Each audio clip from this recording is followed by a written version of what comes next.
Hello and welcome back, everybody. Today we got some very exciting news. Apple and Nintendo, are making a gaming powerhouse. They are transferring a game from Apple Arcade over to Nintendo. Wait, do I have that the right way around? I think so. It's from Apple Arcade, to the Switch. It's going to be awesome. This was released today at Nintendo's big event, the Indie Showcase. We talked about that yesterday. We said we're going to have a bunch of news from it today, and we do. So earlier this year, Nintendo put on its first direct showcase, announcing a remaster of Epic Mickey, a sequel to Endless Ocean, and that a couple of Xbox exclusives would be arriving on the Switch. That was the first we kind of heard about, games moving consoles, right? Especially exclusive games.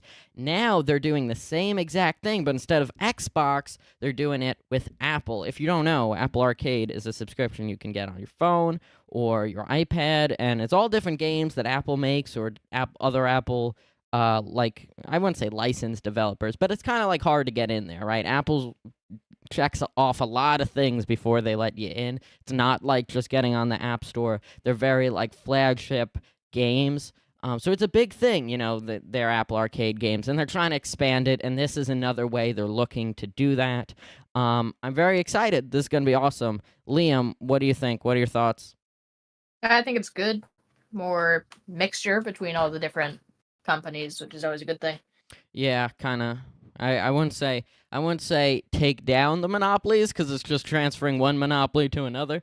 But it's good to see them working together. Brand partnership, we always like that. Collabs, they're always great. So, all right, that's the main topic. But we got more stuff coming, more Apple, more Nintendo later on. So stay tuned. Here we go.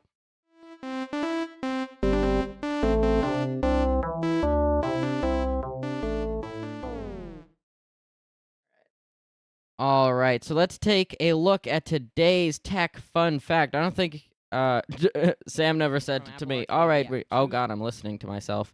That's never good. Let me look up. Oh, Sam just. That real quick. Sam did. Don't worry.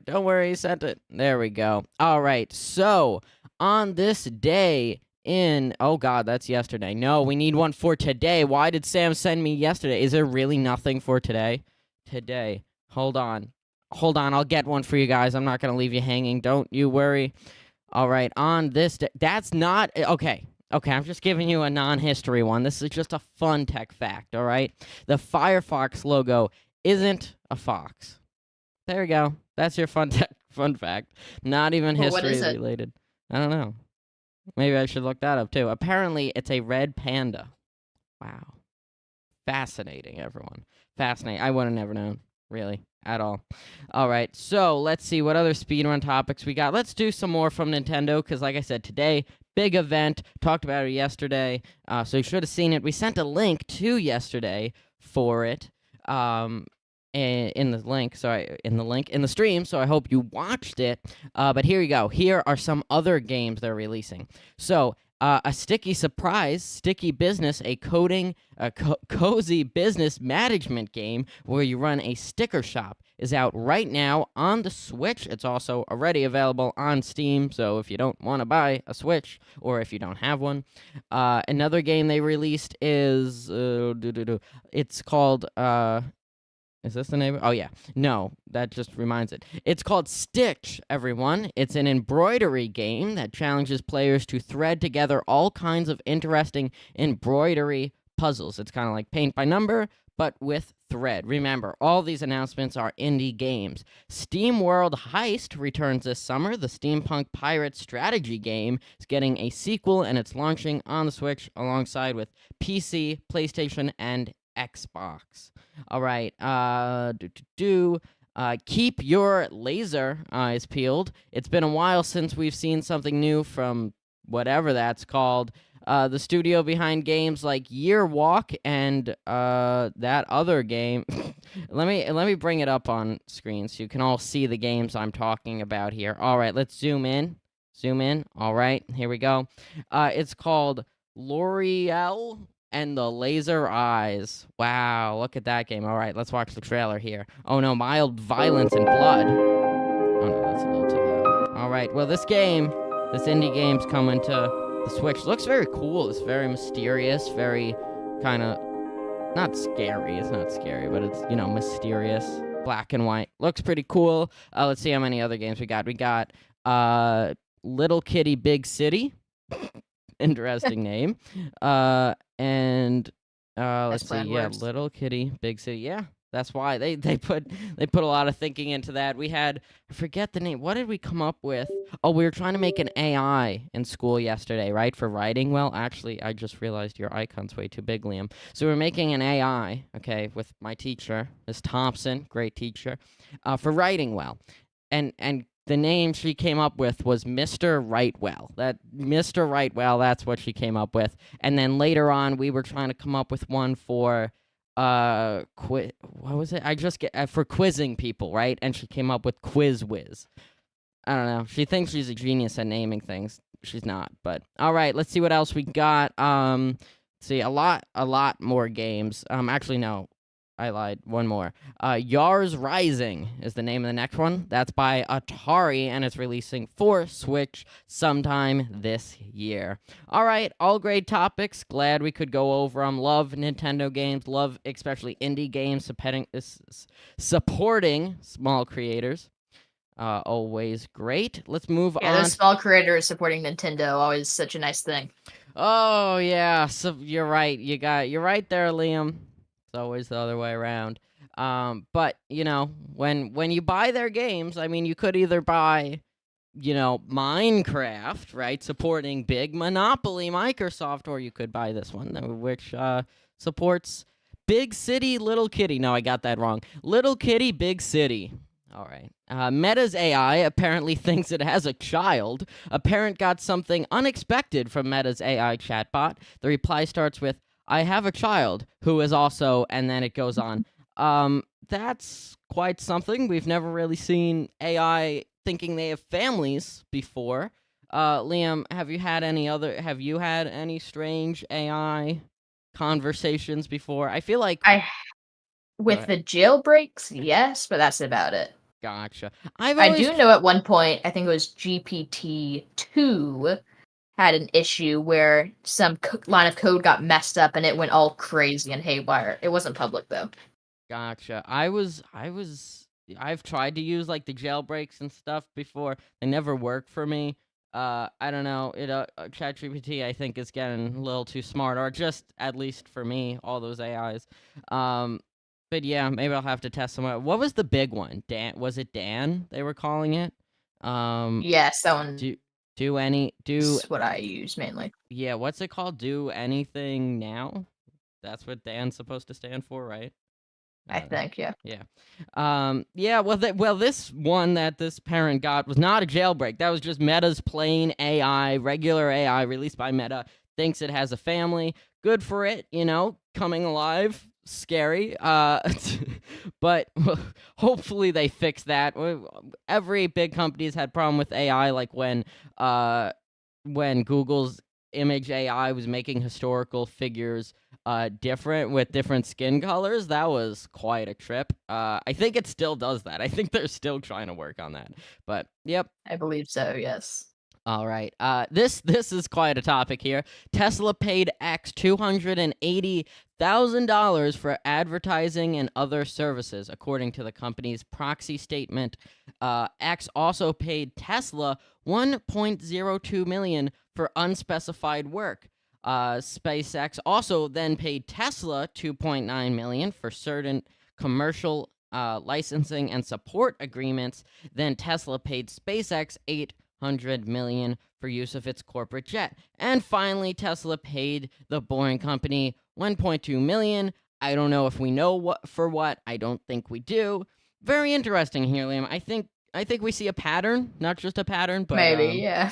But it's just a lot. It's weird that it's all companies owned by Elon Musk. Now, again, I said this before stream. Normally, right, a CEO that owns a lot of different companies or runs a lot of different companies obviously wants their companies to work together. That's nothing bad, right? I mean, maybe bad for people, but that's not illegal or anything. The only strange thing is when we see for unspecified work, especially Tesla being a public company, and X isn't. But public companies are supposed to share those records when big purchases are made, or even when asked to specify, are supposed to get some info. But nope, we don't know. $1 million just sent from X to Tesla, but this is all allegedly. No, well, the payments aren't allegedly, but I'm No, not yeah. saying anything here.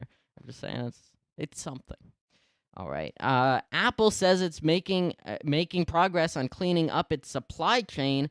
It's using 3 times as much clean electricity as it did in 2020. All right, it's good. Clean electricity, green power, all good, right? We gotta make our supply chains efficient and not using those bad sources of energy.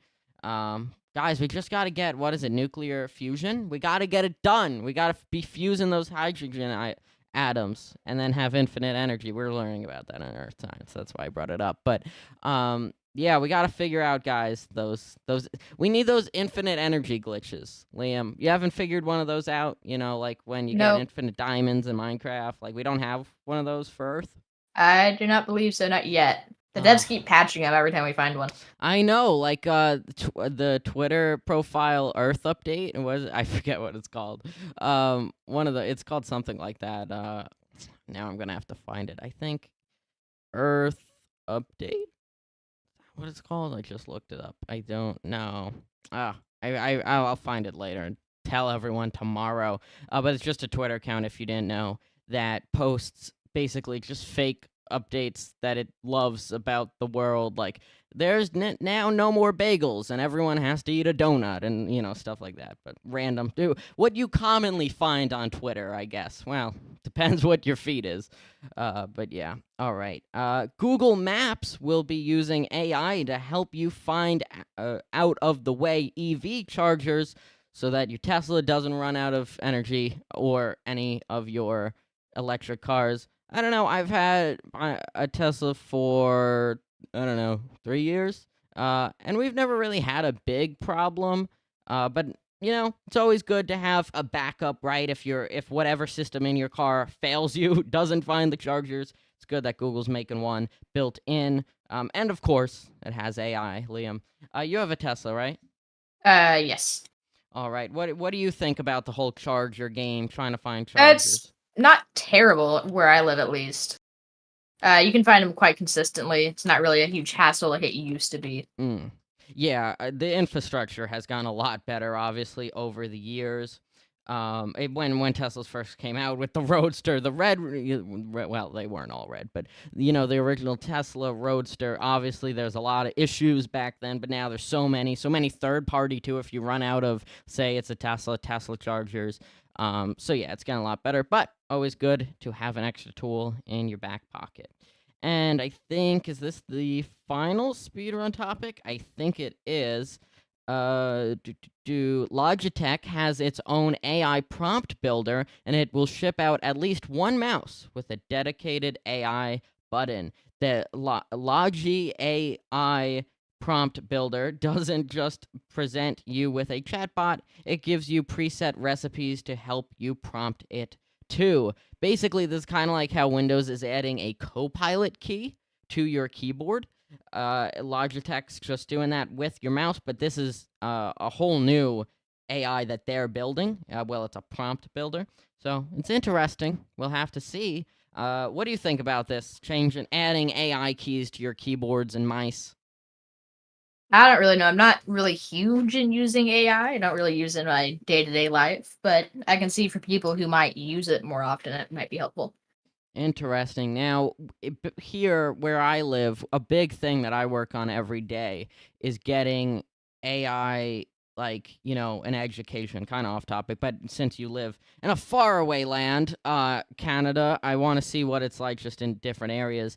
But where I work hard to get AI and education with really 2 of my teachers that are always working on stuff like that.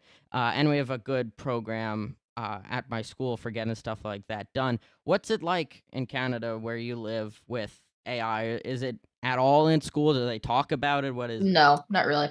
No, not at Not all. really. Interesting. Do you know if, like, any of the teachers are using it? No, not really. Not that I know of. Interesting. I'm actually writing another reason. I'm writing a essay for English class on why AI needs to be in schools. So interesting. Different parts of the world doing different things. Even like I know in my own state of New York in the U.S., like one of the articles I found is how like upstate New York, they're really not letting it at all, and then where I live, it's a lot different. So yeah, interesting. Always great to see different places, different opinions. Well, I think that about does it for today's episode. We tune in Friday for the Scratch games, and tomorrow more tech news. Friday is the hackathon, so we got that live stream up now, so you can go check that out. Basically, I think it's from like 9 to, I would have to say, probably going to end like 12, 1 ish. And we're you got 3 hours, 3 to 4 more hours of TSARP on Friday. It's gonna be great. It's gonna be different than a normal episode, though. We've done one before, if you caught it back in March, and I think we might have one more coming this hackathon season. But go check that out. Go check that out on Friday, and I hope to see you there, and I hope to see you tomorrow, and I hope to see you back here in the future. Bye bye.